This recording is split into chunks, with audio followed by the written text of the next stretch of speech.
Hello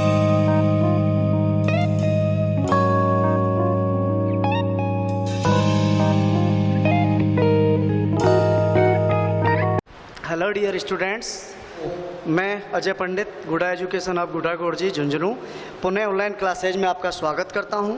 तो हम बात कर रहे थे फीमेल रिप्रोडक्टिव सिस्टम की, ठीक है। अब देखो, फीमेल रिप्रोडक्टिव सिस्टम में हम ओवेरी के बारे में ऑलरेडी पढ़ चुके थे।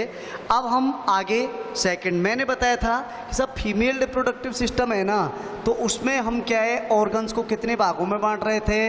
देखो, फर्स्ट हमने बांटा था प्राइमरी सेक्स ऑर्गन, क्या, प्राइमरी सेक्स ऑर्गन, और इसमें हमने किसे शामिल किया, ओवेरी।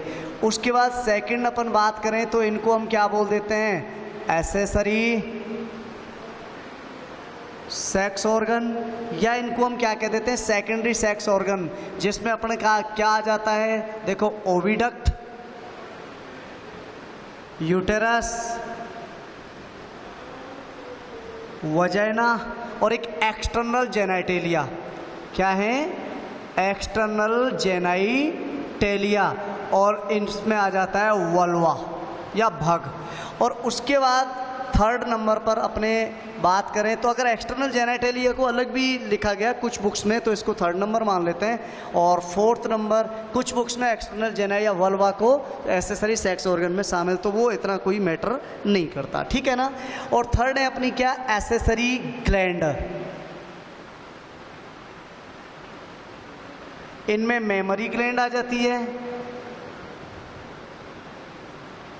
और वर्थोलिन ग्लैंड आ जाती हैं, ठीक है ना। तो इस तरह से हमने क्या है, तीन भागों में ही बांट दिया था। अब देखो, अपन ओवेरी के बारे में बात कर चुके हैं, अब हम बात करते हैं क्या, एसेसरी सेक्स ऑर्गन की।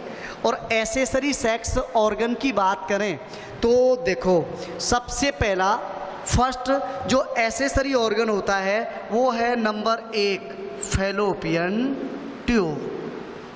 अगला क्या है अपना, फैलोपियन ट्यूब। और फैलोपियन ट्यूब क्या होती है, ये 10 से 12 सेंटीमीटर लंबी कुंडलित नलिकानुमा संरचना होती है, जिसे हम क्या कह देते हैं, फैलोपियन ट्यूब भी बोल देते हैं। और इसी को हम क्या भी कह देते हैं, ओविडक्ट भी कह देते हैं, अंडवाहिनी कह देते हैं, डिंबवाहिनी कह देते हैं, ठीक है ना। ये चीज़ ध्यान रखना। और फैलोपियन ट्यूब, इसका एक सिरा अंडाशय से कनेक्टेड होता है, तो इसका दूसरा सिरा किससे, यूटेरस से। तो हम बात करें सब अंडाशय और यूटेरस के मध्य में पाई जाने वाली नलिकानुमा संरचना को हम क्या कहते हैं, फैलोपियन ट्यूब कहते हैं। यहाँ तक बात क्लियर हुई। 10 से 12 सेंटीमीटर लंबी नलिका होती है। अब इसको हम क्या करते हैं, देखो कि फैलोपियन ट्यूब को हम लगभग 3 भागों में बांट देते हैं, ठीक है। अगर हम इसके बाहर या स्वतंत्र सिरे की साइड से बात करें तो देखो, स्वतंत्र सिरे की साइड से यदि हम बात करते हैं तो इसका फर्स्ट भाग होता है जिसको हम क्या कह देते हैं, इन्फंडिबुलम कहते हैं। फर्स्ट भाग क्या कहलाता है, इन्फंडिबुलम। देखो ये संरचना दिखाई दे रही है, इस संरचना को हमने क्या नाम दिया, इन्फंडिबुलम, ठीक है। यानी फैलोपियन ट्यूब का अग्र स्वतंत्र एवं अंडाशय की ओर पाया जाने वाला भाग क्या कहलाता है, इन्फंडिबुलम।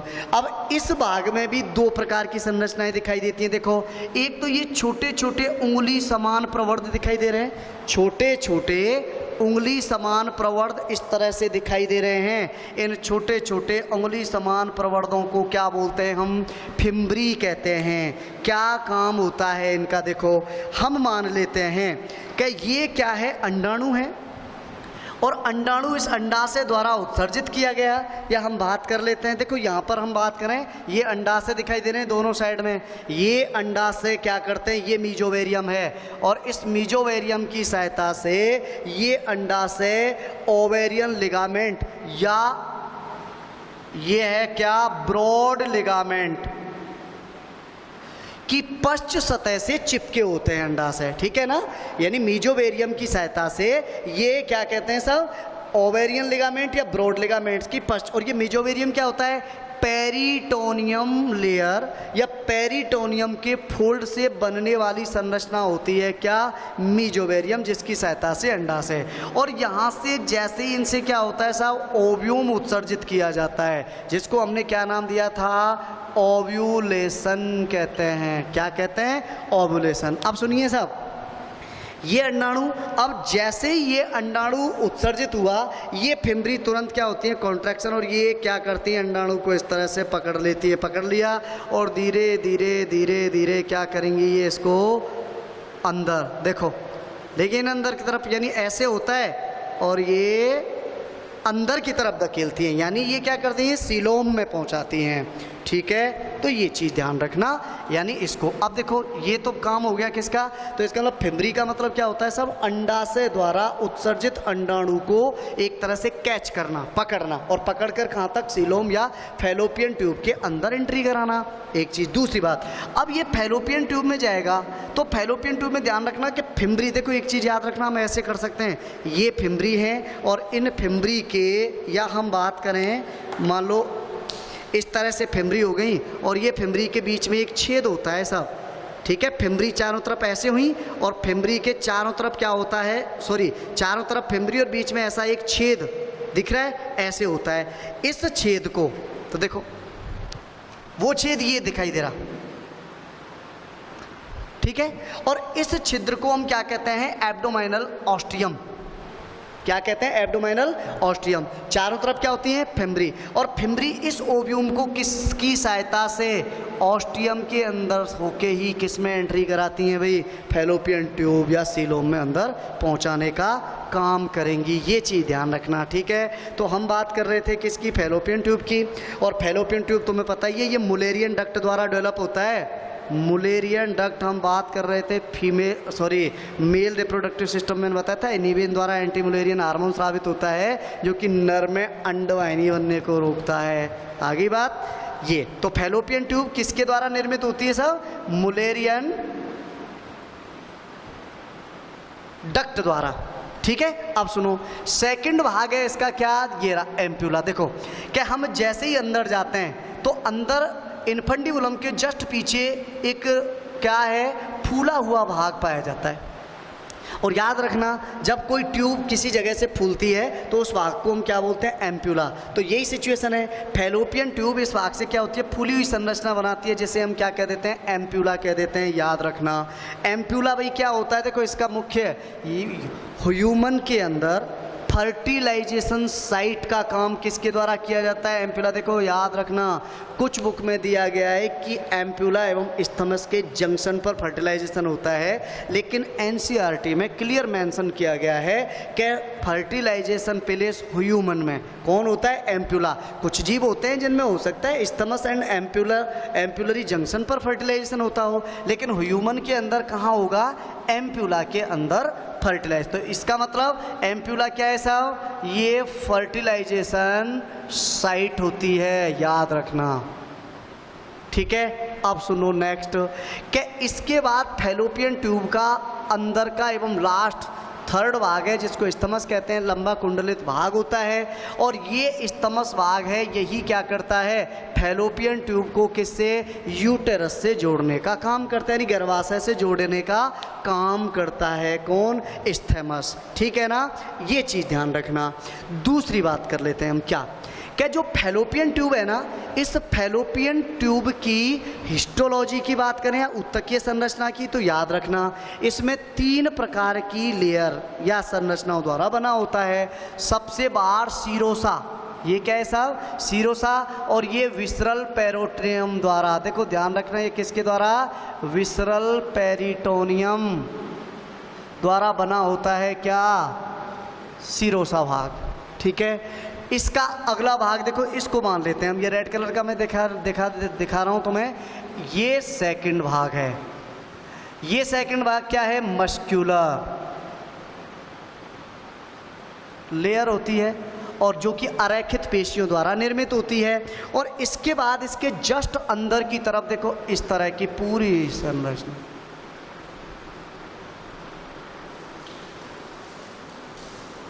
ठीक है। और यहाँ क्या होते हैं, छोटे छोटे, इस पर क्या होते हैं, सिलिया पाए जाते हैं भाई, ध्यान रखना, इन पर क्या होते हैं, छोटे छोटे सिलिया। अब एक चीज़ याद रखना, ये जो तुम्हें सेल दिखाई दे रही हैं, ये तीसरी लेयर होती है साहब। सबसे बाहर की लेयर कौन सी, सीरोसा, दूसरी कौन सी, मस्कुलर लेयर, और तीसरी कौन सी होती है, इसको हम बोल देते हैं म्यूकोजल एपिथेलियम। ये जो थर्ड लेयर है ये क्या है, म्यूकोजल एपिथेलियम। और ये कैसी होती हैं, सिलिएटेड होती हैं। कैसी होती है, पश्चाभ युक्त होती है। रीजन देखो क्या, हमने देखा कि यहाँ फर्टिलाइजेशन हो गया, ठीक है। अब एग है वो फर्टिलाइज हो गया। अब इस फर्टिलाइज एग को क्या होगा सब, आगे कहाँ तक पहुँचाना होता है, गर्भाशय तक पहुँचाना होता है। तो गर्भाशय तक पहुँचाने की जिम्मेदारी क्या होती है, ये जो पश्चाभ होते हैं ना, ये पश्चाभ क्या होंगे सब, इनमें इस तरह से क्या होगी, मूवमेंट्स होगी। और इसमें जब मूवमेंट्स होती है तो ऑटोमेटिकली अंडाणु को क्या किया जाता है, अंदर की तरफ इस तरह से ये करेंगी, ठीक है ना, इस तरह से मूवमेंट। तो ये अंडाणु को आगे ट्रांसफ़र करने का एक तो ये जिम्मेदारी होती है। सेकंड, क्या म्यूकोजल एपिथेलियम होती है, इसमें कुछ म्यूकस सेल्स होती हैं और वो स्रावी टाइप की होती है, एंडोक्राइन टाइप की, और उनके द्वारा एक गाढ़ा लसलसा द्रव स्रावित होता है सब। ये गाढ़ा लसलसा द्रव क्या करता है, क्या इस फर्टिलाइज एग की सुरक्षा करना, इस एग फर्टिलाइज एग को पोषण प्रदान करना, ये जिम्मेदारी होती है। और इस तरह से एग क्या है वो आगे क्या करता है, बढ़ता जाता है साहब, ठीक है। तो ये तो बात हो गई हमारे क्या, एक्सेसरी सेक्सुअल ऑर्गन्स में फर्स्ट, और वो क्या था, फैलोपियन ट्यूब। अब आ जाओ साहब, नेक्स्ट हम बात करें सब किसकी, यूटेरस। अब हम किसकी बात करेंगे, यूटेरस की। देखो ये जो संरचना यहाँ से तुम्हें दिखाई दे रही है ना, ये वाली संरचना, ये सारी संरचना क्या है, यूटेरस है। यानी हम अब किसकी बात कर रहे हैं, यूटेरस की। तो देखो पहले इसकी नॉर्मल बातें कर लें। क्या यूटेरस होता है ना, वो कैसा होता है सब, पायरीफॉर्म शेप्ड का होता है। इसकी शेप कैसी होती है, पायरीफॉर्म या उल्टी नाशपाती। पायरीफॉर्म या इसकी शेप कैसी होती है साहब, उल्टी नाशपाती के समान होती है। नाशपाती एक फल होता है जिसको कुछ लोग वनस्पति भी कहते हैं, ठीक है, उल्टी नाशपाती के समान, पहली बात। दूसरी बात हम बात करें इसकी किसकी साहब, मेजरमेंट की बात करें तो देखो इसकी जो लेंथ होती है ना वो लगभग कितनी होती है, 7 से 8 इंच के समथिंग होती है। इसकी अगर हम चौड़ाई की बात करें तो वो 5 सेंटीमीटर के समथिंग होती है, ठीक है। और इसका व्यास होता है, या डायमीटर की अपन बात करें तो वो, या मोटाई की बात करें तो वो होती है लगभग 3.5 इंच के समथिंग, ठीक है ना। अब सुनो साहब, ये इसकी लंबाई चौड़ाई और व्यास हो गया। अब अगली बात करते हैं कि यूटेरस है ना, इस यूटेरस को भी हम क्या कर लेते हैं, अगर अपन इसके पोर्शन की बात करें तो 2/3 भाग यूटेरस का कौन घेरे रखता है, बॉडी, और 1/3 भाग, यानी ये 2/3 भाग होता है और ये 1/3 भाग ये किसके द्वारा घिरा हुआ होता है, सर्विक्स के द्वारा, ठीक है, किसके, सर्विक्स के द्वारा। यहाँ तक बात हो गई। तो अब हम प्रॉपर बात करेंगे किसकी, यूटेरस की, ठीक है। तो देखिए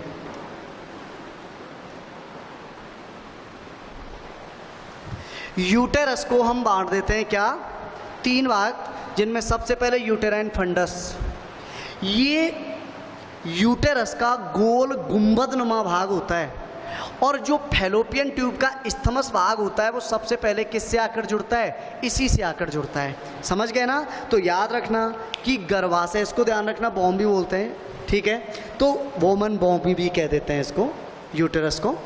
और इसका फर्स्ट भाग कौन सा, यूटेराइन फंडस। इससे कौन आके जुड़ता है, स्थमस, गोल होता है, गुंबद होता है, फूला हुआ भाग होता है। उसके बाद फंडस के बाद हम बात करते हैं सब इसके बिल्कुल सेंटर भाग में आते हैं। तो देखो यूटेरस का मुख्य सबसे मेन जो भाग होता है वो होता है साहब क्या, बॉडी, या इस बॉडी के बीच में जो कैविटी होती है इसको हम क्या बोल देते हैं, यूटेराइन कैविटी कहते हैं। देखो ये मुख्य एवं मध्य भाग होता है बॉडी, और मुख्य एवं मध्य भाग क्यों होता है कि जो फर्टिलाइज एग था वो आते आते यहाँ पहुँचता है और इस जगह पर जाकर एम्ब्रियोनिक डेवलपमेंट होता है। प्लेसेंटेशन की क्रिया कंप्लीट होती है, इम्प्लांटेशन होता है।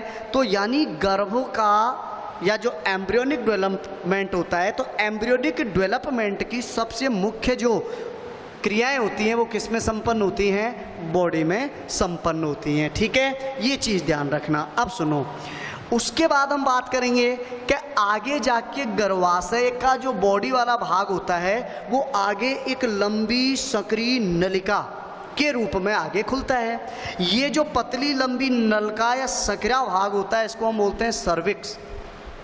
ये वाला भाग क्या कहलाएगा? सर्विक्स। और सर्विक्स के बीच में या सर्विक्स जिस नली के माध्यम से आगे जाता है वो वाला भाग कहलाता है क्या? Cervical canal. ध्यान रखना, इसको बर्थ कैनाल भी कहते हैं। बर्थ कैनाल क्यों कहते हैं? क्योंकि तुम्हें पता है कि जब एम्ब्रियोनिक डेवलपमेंट के बाद पार्चुरेशन की क्रिया होती है तो इस सर्विक्स की नली जो होती है उसी के माध्यम से क्या किया जाता है? भ्रूण यानी जो फीटस होता है उसको बाहर उत्सर्जित किया जाता है। इसका मतलब इस सर्वाइकल कैनाल या सर्विक्स, इसको हम गर्भाशय ग्रीवा भी कहते हैं। एक चीज और ध्यान रखना, गर्भाशय ग्रीवा में बहुत अधिक मजबूत अरेखित पेशियां होती हैं। क्यों? क्योंकि इनकी जिम्मेदारी, देखो यहाँ क्या होगा साहब, एम्ब्रियोनिक डेवलपमेंट होता है, पूरी तरह से डेवलप हो चुका होता है, उसके बाद उसको लगभग कितना 270 से 280 दिन तक गर्भाशय में ही रखना पड़ता है। अब इसको रोकने का काम किसके द्वारा किया जाता है? सर्विक्स। सर्विक्स के अंदर कुछ विशेष मजबूत क्या होती हैं? मसल्स होती हैं। और इन मजबूत मसल्स की सहायता से क्या होता है कि जो फीटस होता है उसको यहीं पर रोके रखा जाता है जब तक कि क्या गैस्ट्रेशन पीरियड कंप्लीट नहीं हो जाता। ठीक है ना? तो ये चीज़ ध्यान रखना। अब सुनिए साहब, उसके बाद जो सर्विक्स या सर्वाइनल कैनाल आगे एक लंबी पतली सक्रिय नलिका नुमा संरचना में जाके खुलता है। ये एकदम फ्लेक्सिबल संरचना होती है और जिसको हम क्या बोल देते हैं? वजाइना, या इसको हम क्या बोलते हैं? योनि कह देते हैं। ठीक है, अब सुनिए, वजाइना हो गया। अब ये जो वजाइना है ये क्या करता है साहब? याद रखना कि इसमें अंदर भी म्यूकोजल सेल्स पाई जाती हैं जिनके द्वारा म्यूकस स्राव होता है।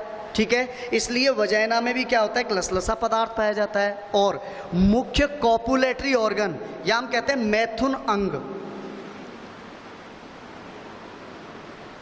कॉपुलेटरी ऑर्गन, देखो मैंने बात की थी मेल के अंदर जो काम पेनिस के द्वारा किया गया वो फीमेल के अंदर क्या है? पेनिस कॉपुलेटरी ऑर्गन था। यहाँ वेजाइना क्या है? कॉपुलेटरी या मैथुनांग के रूप में कार्य करती है। ये चीज़ ध्यान रखना। उसके बाद वजाइना जो होती है ना, ये चीज़ ध्यान रखना भाई कि वजाइना है, इस वजाइना का माध्यम एसिडिक होता है। रीजन, क्योंकि इसमें अनेक प्रकार के लैक्टोबैसिलस टाइप के जो बैक्टीरिया होते हैं वो बैक्टीरिया क्या करते रहते हैं? फर्मेंटेशन, और इसके द्वारा ये क्या करते हैं साहब? Lactic acid. रीजन देखो, क्योंकि यहाँ का माध्यम अम्लीय होना इसलिए कंपलसरी होता है क्या वेजाइना में किसी भी प्रकार की ऐसी लेयर नहीं होती जो कि बैक्टीरियल या बैक्टीरिया वगैरह की एंट्री से इसको बचाए। ऐसी स्थिति में जब इसका माध्यम लैक्टिक या अपन कह सकते हैं एसिडिक होता है, तो एसिडिक होने की वजह से इसमें बैक्टीरियल इन्फेक्शन होने के चांस क्या होते हैं? कम होते हैं। ठीक है, बैक्टीरियल इन्फेक्शन होने के चांसेस क्या होते हैं? कम होते हैं। अब हम बात करेंगे कि सर आपने कहा था अगर ये एसिडिक माध्यम है और एसिडिक माध्यम में यदि यहाँ स्पर्म इजैकुलेट किए जाएं तो वो तो मर जाएंगे। बिल्कुल सही है, मरने भी चाहिए। क्यों साहब? ये भी क्या होता है साहब कि लैक्टिक एसिड से संपर्क में आकर निष्क्रिय हो सकते हैं, इनकी मोर्टेलिटी कम हो सकती है, ये डैमेज भी हो सकते हैं। इसके लिए तुम्हें पता है पहले ही क्या होता है साहब कि हम जब एक्सटर्नल जेनेटेलिया पढ़ेंगे तो वहाँ पर पढ़ेंगे क्या होता है कि कुछ विशेष यानी वर्थोलिन या ग्लैंड्स के बारे में पढ़ेंगे। वर्थोलिन ग्रंथि होती हैं। ठीक है, उन वर्थोलिन ग्रंथि के द्वारा विशेष एल्कलाइन या क्षारीय द्रव स्रावित होता है। इधर मैंने बताया था फीमेल की भी बल्बो यूरिथ्रल ग्लैंड होती हैं जिनके द्वारा सबसे पहले क्षारीय तरल स्रावित होता है जो कॉपुलेशन में सुगमता पैदा करता है। कॉपुलेशन में सुगमता, और कॉपुलेशन में सुगमता के साथ साथ ही वेजाइना की क्या एसिडिक मीडियम को कम करके उसको क्या करता है? न्यूट्रल या उदासीन या एल्कलाइन बनाता है, हल्का। ठीक है ना? तो ये हो गई साहब क्या? वजाइना। ठीक है ना? अब सुनिए अगली बात क्या हुआ। हम कुछ विशेष प्रकार के प्रोसेस देखते हैं, जिनमें ये मान लो हमारी बॉडी हो गई किसकी, यूटेरस की, और ये सर्विक्स। इस यूटेरस और सर्विक्स के मध्य जो छिद्र होता है, इस भाग पर क्या होता है, सब कुछ विशेष प्रकार के क्या पाए जाते हैं, प्रवर्ध पाए जाते हैं। उन प्रवर्ध को हम क्या कह देते हैं, इंटरनल ऑस कहते हैं। ठीक है, और इसी प्रकार से ये सर्विक्स है और ये वजाइना है। इस सर्विक्स और वजाइना में भी कुछ विशेष प्रकार के क्या पाए जाते हैं, प्रवर्ध पाए जाते हैं, जिन्हें एक्सटर्नल ऑस कहते हैं। ठीक है, दूसरी बात, सर्विक्स में एक पेड़ के समान या वृक्ष के समान क्या है सब, क्या पाए जाते हैं, कुछ प्रोसेस पाए जाते हैं, प्रवर्ध पाए जाते हैं। ठीक है ना, तो उन प्रवर्ध को हम क्या कह देते हैं, आर्वोर वेटाई यूटेराई। ठीक है ना, सर्विक्स में वृक्ष के समान क्या होते हैं, कुछ प्रोसेस होते हैं जिनको आर्वोर वेटाई यूटेराई कहते हैं। ठीक है, तो यहाँ तक हो गया। अब हम बात करेंगे कि सब हम यूटेरस यूटेरस यूटेरस कर रहे थे सर, इसकी भी तो हिस्टोलॉजी, जिस तरह से इसकी हिस्टोलॉजी बताई थी आपने, औतकीय संरचना इसकी भी बताओ। बताते हैं साहब, सुनिए कि गर्भाशय होता है, इसकी अगर हम औतकीय संरचना इस तरह से काट काट कर देखते हैं तो ये 3 लेयर से मिलकर बना होता है, जिसमें सबसे बाहर की तरफ होता है पेरीमेट्रियम, मध्य में होता है मायोमेट्रियम, और थर्ड होता है क्या, एंडोमेट्रियम। ठीक है, अब सुनिए साहब, पेरीमेट्रियम की बात कर लेते हैं पहले। ये क्या होता है, पेरिटोनियम द्वारा निर्मित सबसे बाह्य परत होता है, और ये एक तरह से किसका, यानी सुरक्षा, यानी ये प्रेजर्वेशन का कार्य करता है, सुरक्षा का कार्य करता है। तो देखो बाहर, सबसे बाहर देखा, उसके बाद देखो यहाँ से लेकर यहाँ तक का ये मायोमेट्रियम, और ये कौन सा भाग होता है साहब, मस्क्यूलर, यानी ये अरेखित पेशियों द्वारा निर्मित भाग होता है। और एक चीज़ याद रखना कि ये अत्यधिक फ्लेक्सिबल भाग होता है, क्योंकि इसमें अत्यधिक फ्लेक्सिबल मसल्स होती हैं जिनको बहुत ज़्यादा तीव्र कॉन्ट्रैक्शन करना होता है पार्चुरेशन या प्रसव के टाइम पर, क्योंकि इन मसल्स के संकुचनों के द्वारा ही तो यहाँ जो संतति होती है उसको बाहर, देखो अपन बात कर लें साहब, क्या, जैसे मान लो ये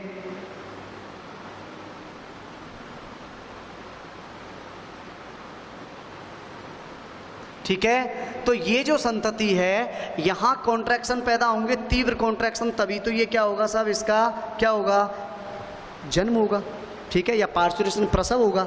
ठीक है ना, तो मायोमेट्रियम में सबसे हमने बताई थी ना कि मादा गर्भाशय के मायोमेट्रियम परत में सबसे मजबूत एवं लंबी मसल्स पाई जाती हैं। समझ गए। अब बात कर लेते हैं एंडोमेट्रियम। ये सबसे अंदर वाला भाग होता है एंडोमेट्रियम। मेनली ये किसके द्वारा, म्यूकोजल एपिथेलियम द्वारा बना होता है, कुछ कनेक्टिव टिश्यू द्वारा निर्मित होता है। तो ध्यान रखना है, इसमें क्या पाए जाते हैं, सब म्यूकोजल एपिथेलियम कनेक्टिव टिश्यू द्वारा निर्मित संरचना होती है। और इसमें विशेष प्रकार के क्या पाए जाते हैं, फोल्ड या वलन भी पाए जाते हैं। ठीक है, दूसरी बात सुनिए, क्या ये वाला जो भाग होता है ना, हम बात कर लें कि साहब जो मेंस्ट्रुअल साइकिल होता है, और मेंस्ट्रुअल साइकिल के टाइम पर क्या हुआ, यहाँ अंडाणु था, अब वो अंडाणु उत्सर्जित हुआ, उस टाइम पर गर्भाशय भी कुछ विशेष प्रकार की तैयारियां करता है। क्यों? क्योंकि इसको क्या करना है, एम्ब्रियो डेवलपमेंट तो इसी में होगा। अब एम्ब्रियोनिक डेवलपमेंट इसमें होना है तो पहले से ये तैयारी करके रखता है। लेकिन क्या हुआ, अंडाणु के लिए शुक्राणु नहीं मिला, अंडाणु फर्टिलाइज ही नहीं हुआ। अब अंडाणु फर्टिलाइज ही नहीं हुआ तो हम अंडाशय में पढ़ते हैं साहब कि कॉर्पस ल्यूटियम द्वारा प्रोजेस्टेरोन स्रावित होता है, जो गर्भावस्था को बनाए रखने के लिए आवश्यक होता है। लेकिन फर्टिलाइजेशन नहीं हुआ तो जो कॉर्पस ल्यूटियम यहाँ बनी थी अंडाशय में, वो कॉर्पस ल्यूटियम क्या हुई भाई, डैमेज हो जाती है, नष्ट हो जाती है। इसका मतलब प्रोजेस्टेरोन का स्राव नहीं होता, और प्रोजेस्टेरोन का स्राव नहीं होता तो इस भाग में यानी इस एंडोमेट्रियम परत के अंदर ही विशेष कॉन्ट्रैक्शन के थ्रू क्या है, जो भी तैयारियां की गई थी वो सब डैमेज होती हैं। इसके अंदर जो ब्लड कैपिलरीज होती हैं साहब, इसमें उनमें अतिरिक्त ब्लड बढ़ जाता है, स्ट्रेटम फंक्शनलिस नामक परत बन जाती है, अत्यधिक एक म्यूकस लेयर मोटी बन जाती है। वो सारी संरचनाएं क्या होती हैं, डैमेज होकर ब्लीडिंग के माध्यम से या रक्तस्राव के माध्यम से वैजिनल मार्ग द्वारा क्या साहब, ये वेजिनल ओपनिंग द्वारा बाहर उत्सर्जित होता है। और जो अंडाणु था फर्टिलाइज नहीं हुआ, उसके भी क्या है साहब, वेस्ट पदार्थ या वेस्ट पार्ट होते हैं, वो उस मासिक स्राव के द्वारा शरीर से बाहर क्या है, कर दिए जाते हैं। ठीक है, इसका मतलब कि वही जो फर्टिलाइजेशन के बाद इसमें एम्ब्रियोनिक डेवलपमेंट होगा, उसके लिए आवश्यक परिवर्तन इसके अंदर ही होते हैं, एंडोमेट्रियम परत के अंदर। दूसरी बात, इस एंडोमेट्रियम परत में ही क्या होता है, इम्प्लांटेशन हमने बात की थी ना। यहाँ क्या होता है साहब, ब्लास्टूला, और ये जो ब्लास्टूला होता है, इस ब्लास्टूला का क्या इम्प्लांटेशन होता है, वो भी किस में होता है, किस में, एंडोमेट्रियम में, परत में ही होता है। ठीक है, तो ये चीज़ समझ गए होंगे। दूसरी बात, जब इम्प्लांटेशन हो गया, प्लेसेंटेशन होता है, तो प्लेसेंटेशन के टाइम पर भी क्या होता है कि कुछ एंडोमेट्रियम की सेल्स भी प्लेसेंटा के निर्माण में सहायता प्रदान करती हैं। ठीक है ना। तो इस तरह से आज हमने किसके बारे में, फैलोपियन ट्यूब के बारे में पढ़ लिया, हमने यूटेरस के बारे में पढ़ लिया, हमने वजाइना के बारे में पढ़ लिया, और अब हम नेक्स्ट अगले वीडियो में बात करेंगे external genitalia and accessory gland के बारे में। ठीक है ना। तो अब तक इसको देखिए अच्छी तरह से, पढ़ते रहिए। तब तक के लिए धन्यवाद।